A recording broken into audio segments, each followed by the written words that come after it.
محترم ناظرین، السلام علیکم ورحمۃ اللہ وبرکاتہ۔ میں درد اور تکلیف کی شدت سے تڑپ رہی تھی۔ مجھے ایسا لگ رہا تھا کہ میرے جسم سے روح نکل رہی ہے۔ میں 9 ماہ کی حاملہ تھی۔ مجھے لگ رہا تھا کہ میرے ہاں بچے کی پیدائش کا وقت قریب ہے۔ درد کی شدت سے بلبلاتے ہوئے میں نے اپنے شوہر کو فون کر دیا۔ انہوں نے جب یہ سنا تو فوراً سے بھاگے بھاگے اپنی فیکٹری سے واپس آئے۔ مجھے لے کر ہاسپٹل بھاگے تھے۔ ان 9 مہینوں میں انہوں نے جتنا میرا خیال رکھا تھا میں نے کبھی تصور بھی نہیں کیا تھا، لیکن ان کی جو شرط تھی اس پر میں کبھی کبھی ڈر سی جاتی تھی۔ پر میرا اللہ تعالیٰ سے تعلق بہت مضبوط تھا۔ مجھے امید تھی کہ جو ان کی شرط ہے بالکل ویسا ہی ہوگا۔ اس حوالے سے میں کافی حد تک نڈر اور بے خوف ثابت ہوئی تھی۔ ہاسپٹل پہنچتے ہی میں درد کی شدت سے بے حال ہو گئی اور بالآخر 1 گھنٹے کی تکلیف سہنے کے بعد میں نے بچے کی رونے کی آواز سنی تو فوراً سے نرس سے پوچھ بیٹھی کہ میرا بیٹا کیسا ہے۔ میری بات سنتے ہی نرس نے اچنبھے سے میری طرف دیکھا اور کہنے لگی، کیا کہہ رہی ہو؟ تمہیں کس نے بتایا کہ تمہارا بیٹا پیدا ہوا ہے؟ تم نے غلط سنا ہے، تمہارا بیٹا پیدا نہیں ہوا، تمہارے ہاں بیٹی پیدا ہوئی ہے۔ یہ سنتے ہی میں ایک دم سے ٹھنڈی پڑ گئی اور مجھے پسینے آنے لگے، میں کپ کپانے لگی۔ نرس نے میری حالت دیکھتے ہوئے بھاگ کر ڈاکٹر کو بلایا، لیکن مجھے اچھی طرح پتہ تھا کہ میری یہ حالت کیوں ہو رہی ہے۔ میری اس حالت کی وجہ وہ خبر تھی جو مجھے نرس نے بتائی تھی۔ بیٹی کی پیدائش کا سنتے ہی میری آنکھوں کے سامنے اندھیرا آنے لگا تھا۔ بمشکل خود کو سنبھالتے ہوئے میں نے نرس سے جب اپنا بچہ گود لیا اور اس کی صورت دیکھی تو ایک لمحے کے لیے میرا دل بدل گیا۔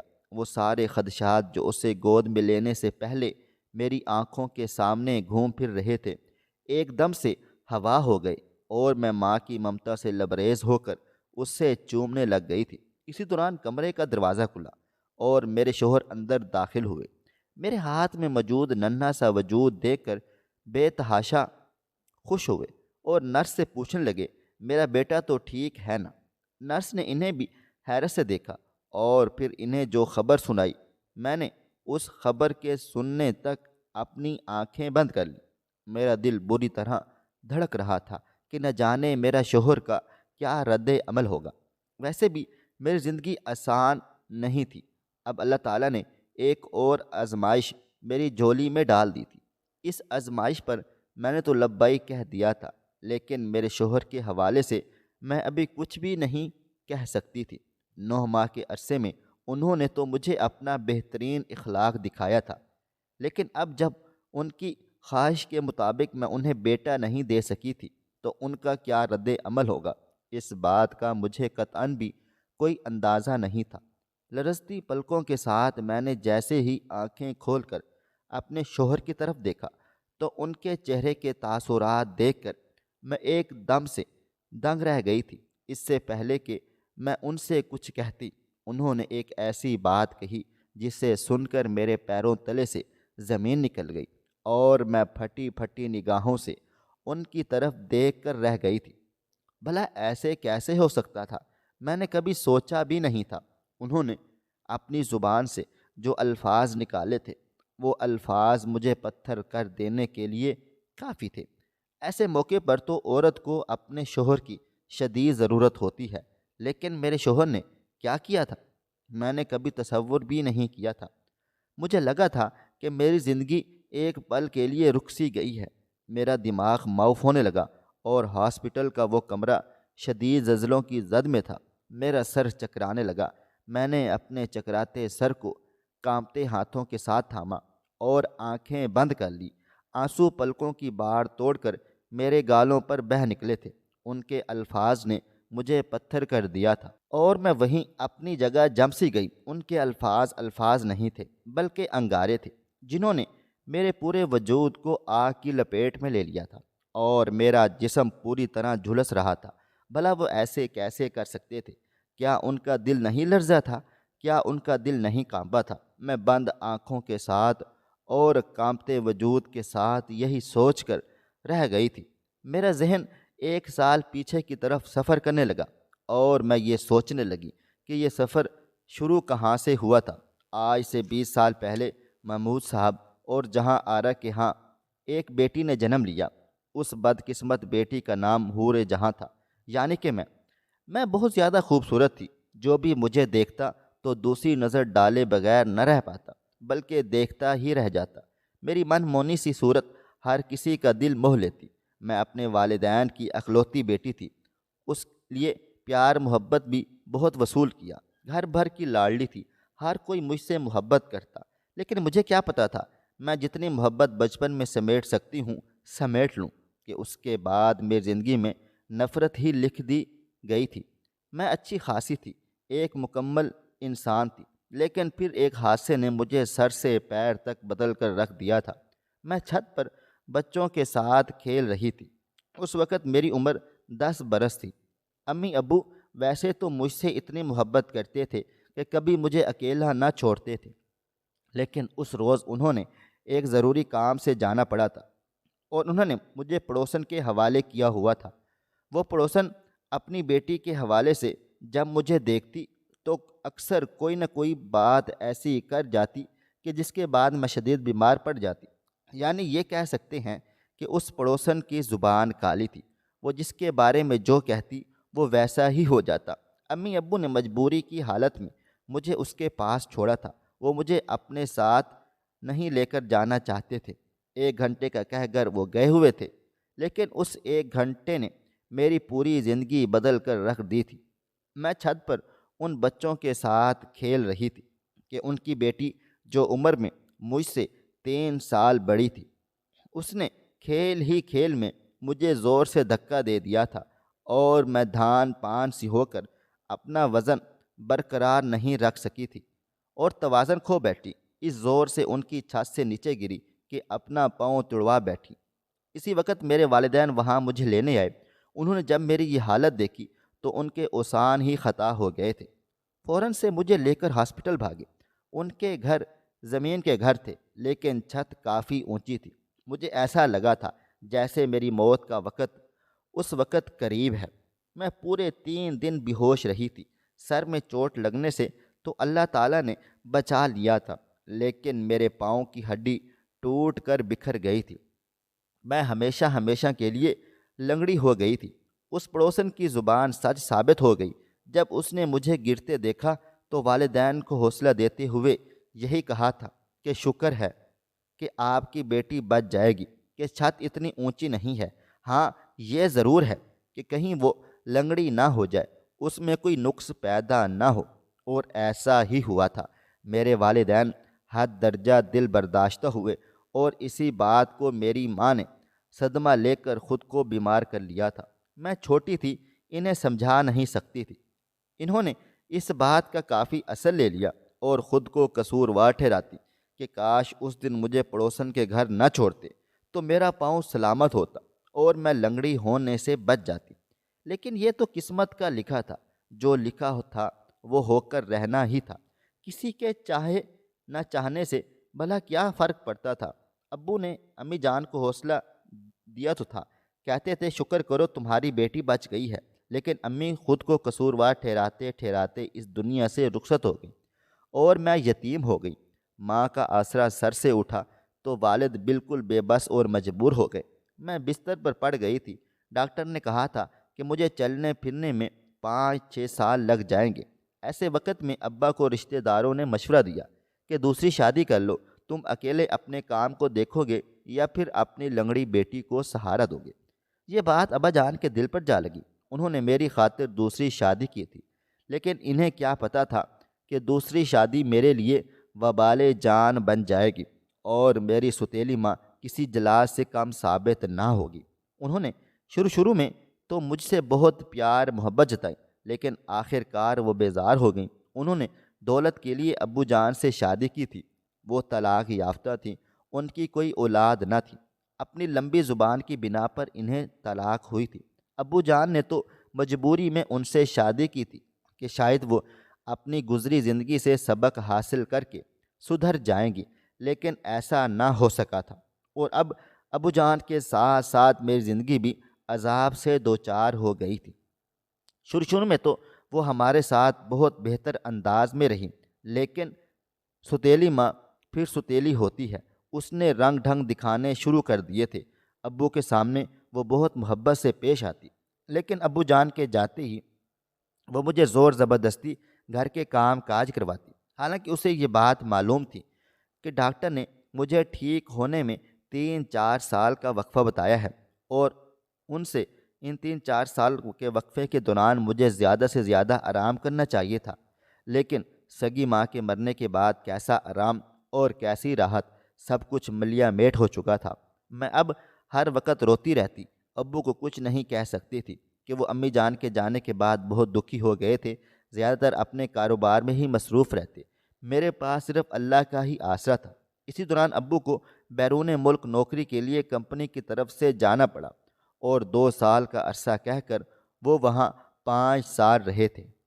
ان 5 سالوں میں میری زندگی جہنم بن گئی تھی۔ اتفاق سے میں ڈاکٹر کے کہنے سے 2 سال پہلے ہی چلنے پھرنے کے قابل ہو گئی، اور یہی میری سب سے بڑی غلطی ہوئی۔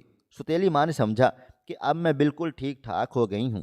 انہیں یوں لگتا تھا کہ شاید میں پہلے بھی بستر پر رہ کر ناٹک ہی کیا تھا تاکہ وہ میری خدمت کر سکیں، حالانکہ میرا خدا گواہ تھا ایسی کوئی بات نہ تھی۔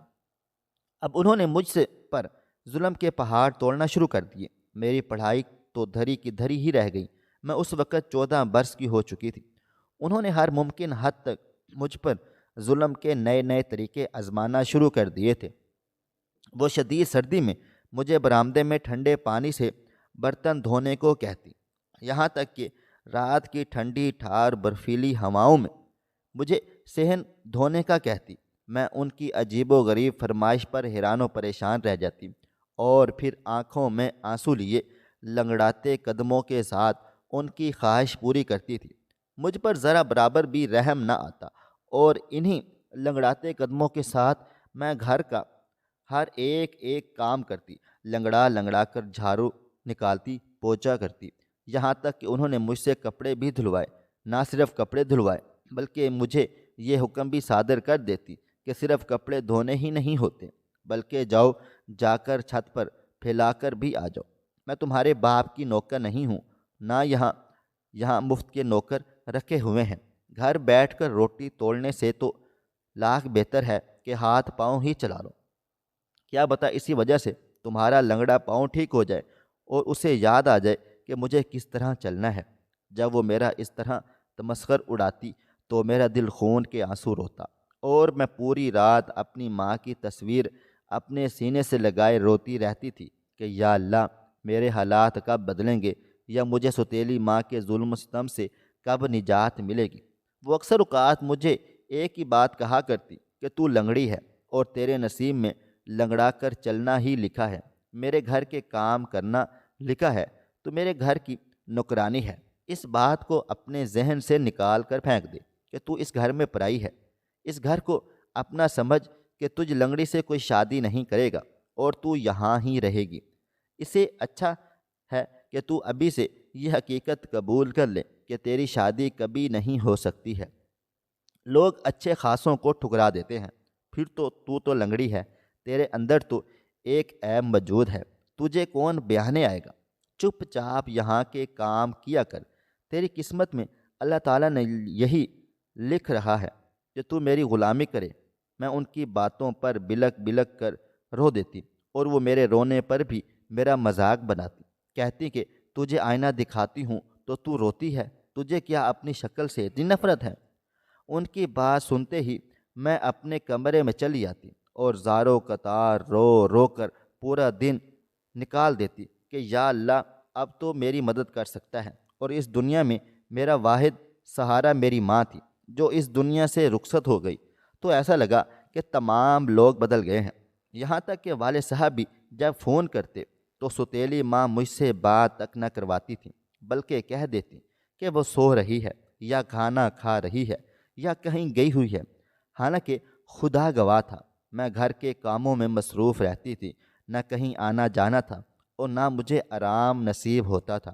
صبح جو فجر کے بعد اٹھتی تو رات کو 1 بجے ہی مجھے بستر پر جانا نصیب ہوتا۔ حالانکہ ستیلی ماں کی اولاد میرے والد صاحب سے بھی نہیں ہو سکی تھی۔ پڑوسن نے ان سے کہا تھا تو بے حد ظالم عورت ہے، تیری اولاد نہیں ہے تو اس سے ہی اپنی اولاد سمجھ کر اس کی پرورش کر۔ تب میری ستیلی ماں نے ایک جملہ کہا تھا جسے سن کر میں پوری جی جان سے کانپ اٹھی تھی، اور اس نے کہا تھا، اولاد صرف اپنے پیٹ سے پیدا ہوتی ہے، اولاد ہی ہوتی ہے۔ دوسروں کی اولاد کو محبت دینا خود اپنے اس تنے کو کاٹنا ہے جس پر ہمارا گھر ہوتا ہے۔ یعنی وہ مجھ سے خوف کھاتی تھی کہ کہیں میں ابا جان کے کان بھر کر انہیں گھر سے نہ نکلوا دوں، جبکہ میرا خدا گواہ تھا میں ان سے صرف رحم دلی کی ہی امید لگاتی تھی، کبھی انہیں اپنی ماں نہ سمجھا تھا۔ وہ میری ماں کبھی ہو ہی نہیں سکتی تھی۔ بھلا یہ کیسی ماں ہو سکتی ہے جو اپنی اولاد کو اتنے دکھ اور تکلیف دے اور پھر بھی اس کے دل میں ذرا برابر بھی رحم پیدا نہ ہو۔ امی جان کے جانے کے بعد صرف اللہ تعالیٰ کا ہی آسرا تھا، اور جب کبھی ستیلی ماں میرا دل حد سے زیادہ دکھا دیتی، لنگڑی لنگڑی کہہ کر میرے عیب مجھے گنواتی، تب میرا دل صرف اللہ تعالیٰ کو ہی پکارتا، اور میں اللہ تعالیٰ سے کہتی کہ یا اللہ، تو ہی اس گھر سے نکلنے کا کوئی راستہ بنا دے۔ اور شاید اللہ تعالیٰ نے مجھ دکھی کی دعا یہ قبول کر لی تھی۔ ایک دن میں شدید سردی میں ستیلی ماں کی پکار پر برتن دھونے ہی لگی تھی کہ دروازے پر دستک ہوئی۔ دروازہ کھولا تو ایک امیر کبیر شخص کے سامنے کھڑا تھا۔ مجھے دیکھ کر مسکرا دیا اور اندر آنے کی اجازت مانگی۔ میں فوراً سے اندر آ گئی۔ ستیلی ماں نے اسے دیکھ لیا تھا، اسے بٹھا کر نہ جانے کون سے راز و نیاز کرنے لگ گئی تھی۔ میں ان سب سے بے خبر ہو کر برتن دھو رہی تھی کہ وہ شخص اچانک سے مجھے کچن میں دیکھ کر بھرپور نظروں سے گھورنے لگا۔ میں حیران و پریشان رہ گئی، لیکن اگلے ہی دن مجھے پتہ چل گیا کہ وہ مجھے کیوں گھور رہا تھا۔ وہ مجھے اپنی زندگی میں شامل کرنا چاہتا تھا۔ میں کبھی سوچ بھی نہیں سکتی تھی کہ اس قدر امیر کبیر شخص، جس کے لباس کی قیمت بھی میری سوچ سے پرے تھی، وہ مجھے اپنی بیوی بنا رہا ہے اور اپنی شریک حیات کے طور پر قبول کر رہا ہے۔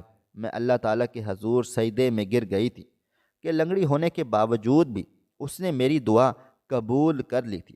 بے شک اللہ تعالیٰ جو چاہے وہ ہو سکتا ہے۔ ستیلی ماں کو پہلی بار میں نے خوش دیکھا تھا۔ یہ بات مجھے کچھ عجیب سی محسوس ہوئی، لیکن پھر میں اس قید خانے سے رہا ہو رہی تھی۔ اس سے زیادہ خوشی کی بات میرے لیے اور کیا ہو سکتی تھی؟ ستیلی ماں نے ابو جان کو فون پر بتا دیا تھا، اور ابو جان نے مجھے اپنی دعاؤں کے سائے میں رخصت کر دیا تھا۔ میں نم آنکھوں سے ان کی دعائیں سنتی رہی تھی کہ وہ خود مجھے یہاں ستیلی ماں کے رحم و کرم پر چھوڑ کر بیرون ملک زندگی گزار رہے ہیں۔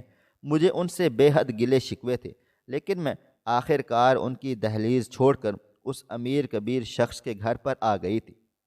پہلی رات کو ہی اس شخص نے مجھ پر جو انکشاف کیا، اسے سن کر مجھے لگا شاید ابھی میری زندگی میں خوشیاں نہیں آئیں، شاید ابھی بہت سی آزمائش باقی ہے، اور میں آزمائش کو اپنی زندگی کی کایا پلٹ کر سمجھ چکی تھی۔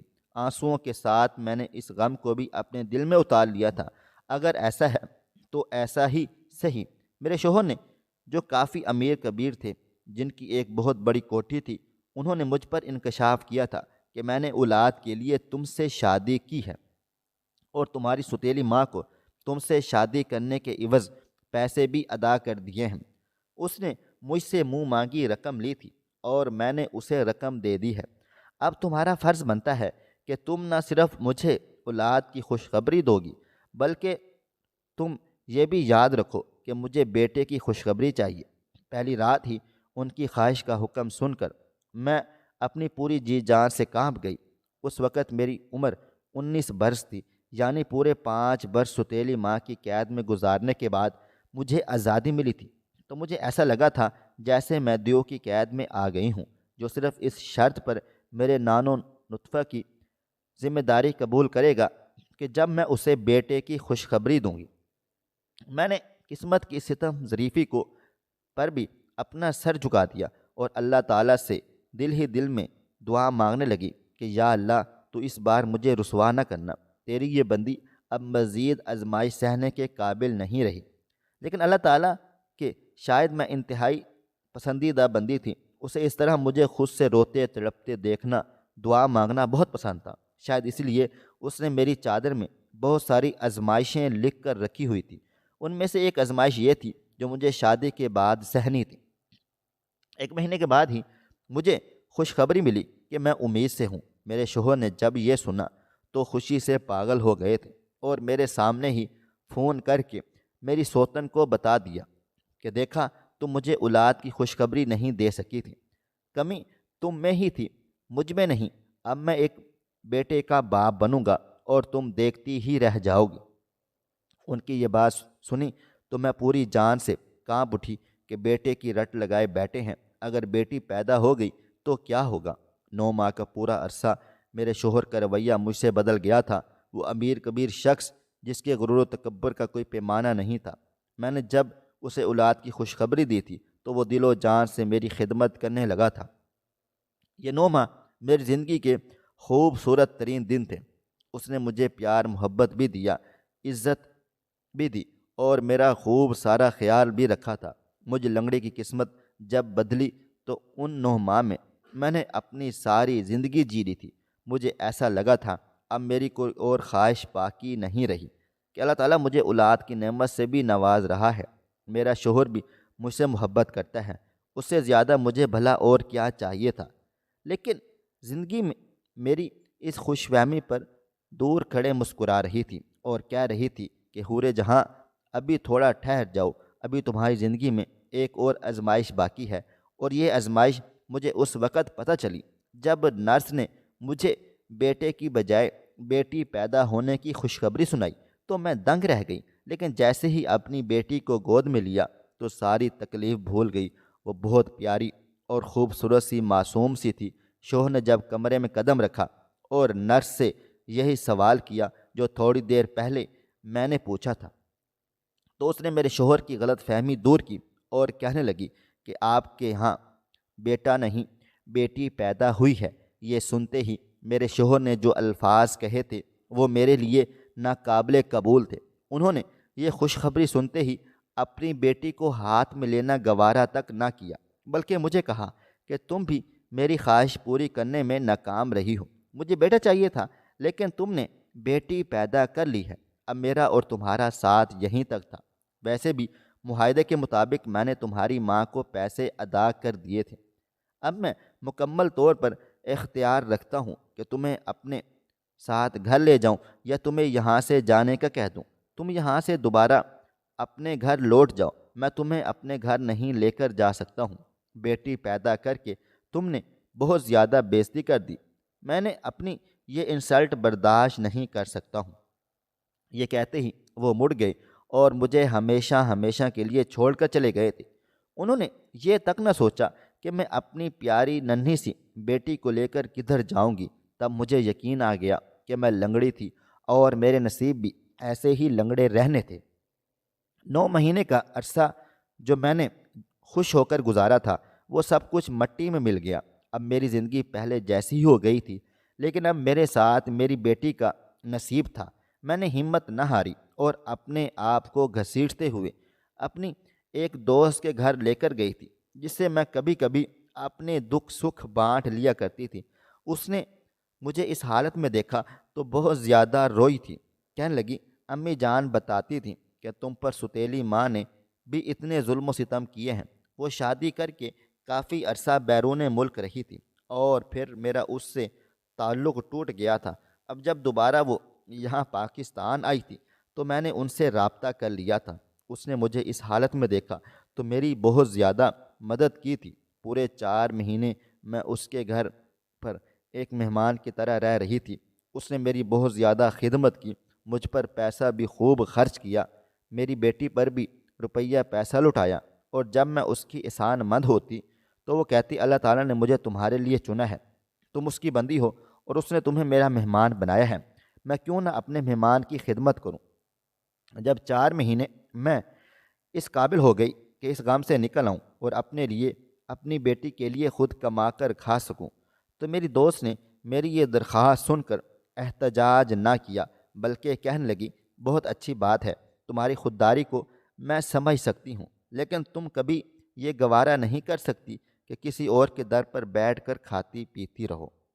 اس نے اس موقع پر بھی میری مدد کی تھی اور مجھے ایک فیکٹری میں ملازمت دلوا دی۔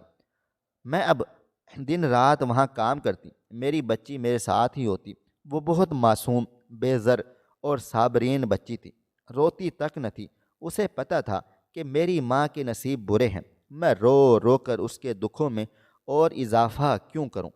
چنانچہ وہ خاموش تب بچی بن کر میرے ساتھ موجود ہوتی تو لوگ حیران و پریشان رہ جاتے کہ یہ کیسی بچی ہے جو روتی ہی نہیں، اور میں انہیں دیکھ کر بس مسکرا دیتی تھی، سارے غم اپنے دل میں اتار دیتی کہ اس معصوم، بیزر اور صابرین بچی کو اس کے باپ نے ٹھکرا دیا ہے جو اس کی پیدائش کا سبب بنا ہے، اس نے اپنی زندگی سے نکال دیا ہے۔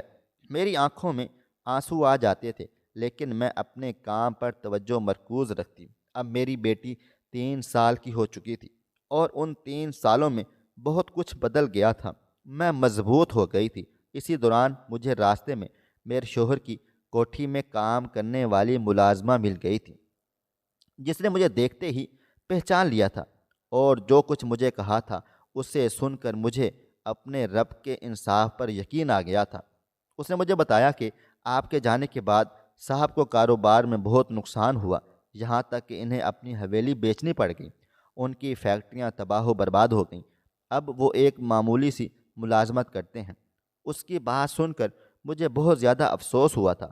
افسوس اس بات کا تھا کہ وہ اب بھی میرے شوہر تھے، انہوں نے مجھے اپنی زندگی سے نکالا تھا لیکن طلاق نہیں دی تھی، یعنی اب بھی میں ان سے جڑی ہوئی تھی۔ ایک روز خدا کا کرنا یہ ہوا کہ وہ میری فیکٹری میں ملازمت کے لیے منیجر کے طور پر اپوائنٹ ہوئے تھے، اور جب انہوں نے دورہ کرتے ہوئے مجھے وہاں دیکھا تو ایک دم سے حیران و پریشان سے رہ گئے تھے اور بھاگ کر میرے پاس چلے آئے۔ میرے برابر میں بیٹھی 3 سالہ بیٹی کو دیکھا تو ان کے صبر کا پیمانہ لبریز ہو گیا، اور وہیں گھٹنوں کے بل بیٹھ کر زاروں قطار رونے لگ گئے تھے۔